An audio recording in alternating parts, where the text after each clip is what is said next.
Ich glaube, letztes Mal war es... Ach, also die Transferdinger waren letztes Mal richtig wack. Also beim ersten Mal musste man, glaube ich, Level 60 erreichen, beim ersten FEC. Da war es relativ streng. Und beim zweiten Mal musste man fast gar nichts tun, um transferiert zu werden. Ich glaube, du musstest literally nur irgendeinen Skin oder so als Equipment haben. Ich glaube, du konntest sogar Level 1 sein teilweise, wenn du nur Equipment hattest. Also, basically würdest du ziemlich alles übertragen. Außer du hast halt einfach wirklich dich angemeldet und dann gar nichts gemacht. Dann nicht, aber sonst eigentlich immer. Also, sagen wir mal, du bist Level 30 plus, dann denke ich mal, wirst du zu 100% transferiert. Und selbst wenn nicht, erfährst du es ja ein paar Wochen vor Ende. Das sagen die ja, also das haben die jetzt letztes Mal, war es ein bisschen besser als beim ersten Mal. Beim ersten Mal war alles noch ein bisschen sehr chaotisch, beim zweiten Mal war es schon etwas besser. Und da erfährst du ungefähr 4 Wochen vor Ende, wer, wie, wo, was, wann transferiert wird. So. Oder spätestens 2 Wochen vor Ende. Und da ist dann immer noch mehr als genug Zeit. Also, wer zum Teufel ist nach 5 Monaten nicht Level 60? Also, ich meine, ganz ehrlich, das ist ja schon fast unverschämt. Nach so langer Zeit nicht mal Level 60 zu erreichen auf einem Server mit Doppel-XP und so.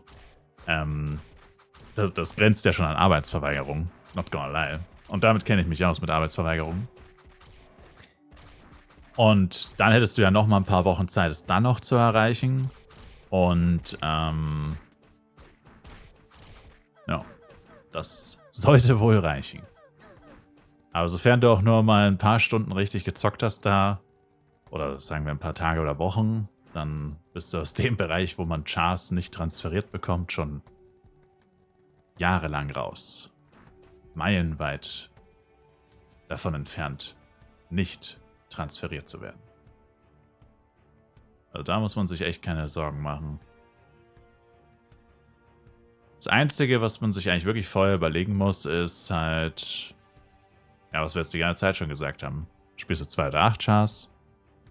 Spielst du, welche Klasse spielst du als Main? Willst du, also eine Sache, die halt, das werde ich jetzt wieder aufgreifen, wenn es dann langsam wirklich die Vorbereitung beginnt, wenn dann mein Datum steht und so, offiziell, wird es wieder ein Thema sein. Ich meine, den meisten Leuten, muss man ehrlich gesagt sagen, ist es tatsächlich egal, weil ich das halt doch erstaunlich finde, weil manche Leute ja wirklich sehr viel Geld dafür ausgeben, für den FEC-Server und für ihr Equipment dort. Also, wir reden über literally Tausende von Euro, also jetzt nicht einfach nur viel gespielt und dann, ja, ist halt so, dass dann alles gebunden ist, sondern wirklich, wir reden von Tausenden von Euros. Also, keine kleinen Summen. Und viele Leute akzeptieren das aber einfach, dass halt am Ende alles accountgebunden ist. Man kann halt aber schon sagen, man erspielt sich den Char, man erarbeitet sich irgendwas, hat dann da seinen Spaß und dann könnte man aber schon vorher sagen, also schon wirklich deutlich vor FEC-Ende, also ich sag mal spätestens 4 Wochen vor Ende, dann ist eigentlich schon fast zu spät wahrscheinlich. Also bevor die Preise richtig krass droppen, so nach 3, spätestens 4 Monaten wahrscheinlich, also vorausgesetzt, das ist dann wieder so 5 Monate, spätestens nach so 3, 4 Monaten müsstest du wahrscheinlich dich festlegen, ist es mir egal, dass alles gebunden ist und dass ich es nie wieder verkaufen kann, also wirklich nie wieder. Niemals. Es ist schon ein heftiges Ding. Also du spielst da monatelang, gibst vielleicht auch sehr viel Geld aus und dann ist dein Equipment für immer gebunden. Du kriegst nie wieder auch nur ein Penja zurück. Und geschweige denn Euro. Of course. Aber auch nicht einen einzigen Penja wirst du jemals wiedersehen für dieses Equipment. Das heißt, kommt neues Equipment raus, das besser ist als dein dort erspieltes Equipment, was dann eben gebunden ist, wirst du spätestens dann wahrscheinlich dich ein bisschen ärgern, weil du doch sehr viel Zeit und vermutlich oder vielleicht auch Geld investiert hast und dann gibt's was Besseres. Und wenn wirklich das Update im November kommen sollte, also kurz nach FEC-Ende, ärgerst du dich wahrscheinlich doppelt, weil es dann, na gut, das Equipment ist dann effektiv trotzdem ein paar Monate lang gespielt wahrscheinlich, aber dann kommt da direkt das nächst Bessere, so ungefähr. Und wie gesagt, den meisten Leuten ist es egal, aber du könntest theoretisch schon sagen, ich erspiele mir das, ich habe Spaß damit, habe dann ein High-Level-Char, darf man auch nicht vergessen, man spielt ja dort auch, um sich schnell einen Char hochzuziehen, was auf Broding viel länger dauern würde. Und dann sagt man, adieu, ich verkaufe alles, probiere jemanden vertrauenswürdigen zu finden, also dass du irgendwie dein Equipment quasi gegen eines auf Bodeng zum Beispiel tauscht.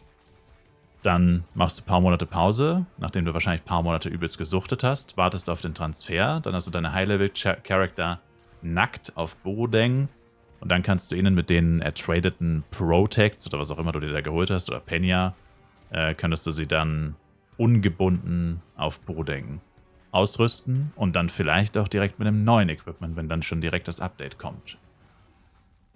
Wobei gut, das neue Equipment muss erstmal gedroppt werden und so. So leicht ist das dann natürlich nicht, aber so ungefähr könnte man es halt machen. Also wenn man halt wirklich keinen Bock auf dieses gebundene Equipment hat. Aber die allermeisten nehmen es einfach hin, dass es so ist, wie es ist. Kann ja jeder machen, wie er will. Aber es ist halt nur etwas, wo ich persönlich schon der Meinung bin, sollte man auf jeden Fall schon mal drüber nachgedacht haben. Allein schon auch deswegen, weil man dann vielleicht doch nicht so viel Geld ausgibt, wie manche vielleicht vorhaben auszugeben.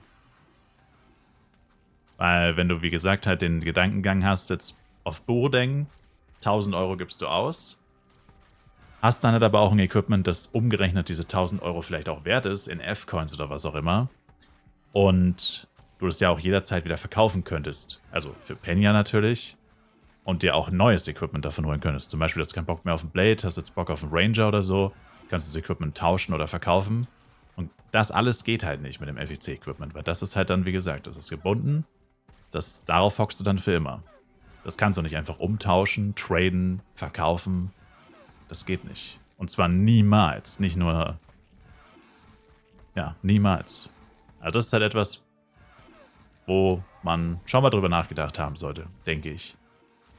Und wenn es nur dazu beiträgt, dass du vielleicht statt 1000 Euro Limit dir vielleicht ein Limit von 500 Euro setzt, weil du dir denkst, wenn dann wirklich alles gebunden ist, will ich eigentlich doch nicht so viel Geld dafür ausgeben. Weiß ich nicht. Also, ich denke mir halt nur, dass es halt wahrscheinlich schon blöd ist, wenn dieser Gedankengang erst kommt, wenn es halt schon zu spät ist. Wenn das Geld schon ausgegeben ist. Oder du vielleicht die Entscheidung getroffen hättest, dein Equipment tatsächlich zu verkaufen und nicht das Accountgebundene vom FEC mitzunehmen. Und wenn es dann doch so ist, dann hat man zumindest vorher schon drüber nachgedacht. Und weiß, dass man es so machen wollte.